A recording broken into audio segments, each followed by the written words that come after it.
Naglalakihan, nagtatabaan, at nagtatangkaran ang ating featured rugby players for today's video. Bago tayo magsimula, nais ko lamang batiin ang mga manonood natin mula sa Norte, Kalakhang, Maynila, mga nasa Timog, at syempre ang ating magigiting na OFWs. Please type sa ating comment section kung saan panig ng mundo nakarating ang ating mga videos. Maraming salamat, ka-Star Buzzers! Ito na nga, huwag na nating patagalin pa at sigurado akong nag-iinit na kayo sa ating thumbnail. Tall, dark, and handsome ba hanap mo? Abay, nasa tamang channel ka. Philippine Honky Rugby players ating kilalanin sa ating video. Sina Andrew Wolf at Eric Tai ay parehong naging miyembro ng Philippine National Rugby Team. Sino nga ba sila at paano nila napasok ang mundo ng show business? Unahan natin si Andrew Wolf. Andrew James Peña Florida Wolf, born July 13th, 1985, is an English rugby sevens player and TV host. Si Andrew Wolf ay naglalaro sa wing position.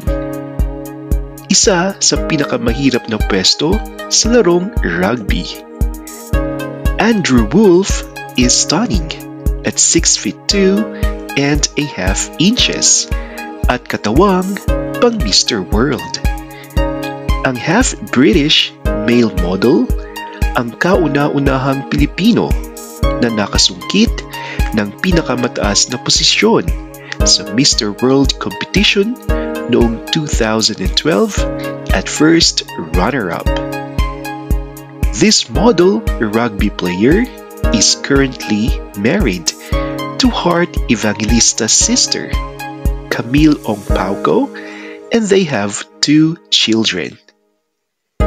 Ang dakilang Andrew Wolf ay may cameo role sa pelikula ni Vice Ganda, ang Private Benjamin.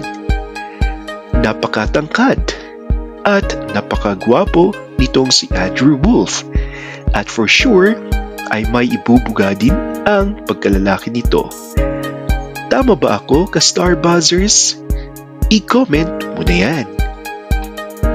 Isa pang kinatatakaman ng mga kababaihan at sangkabaklaan ay ang dating It's Showtime host na si Eric Eruption Tai.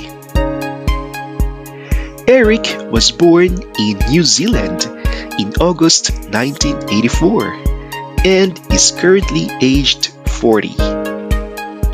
Ang former It's Showtime host na si Eric Tai ay may taas na 6 feet at may pangangatawan na pang balibagan. Tingnan nyo naman ang kanyang biceps. Biceps pa lang, ulam na. Di ba nga, ka-Star Buzzers? Kung oo ang iyong sagot, ay good job sa iyo, kaibigan.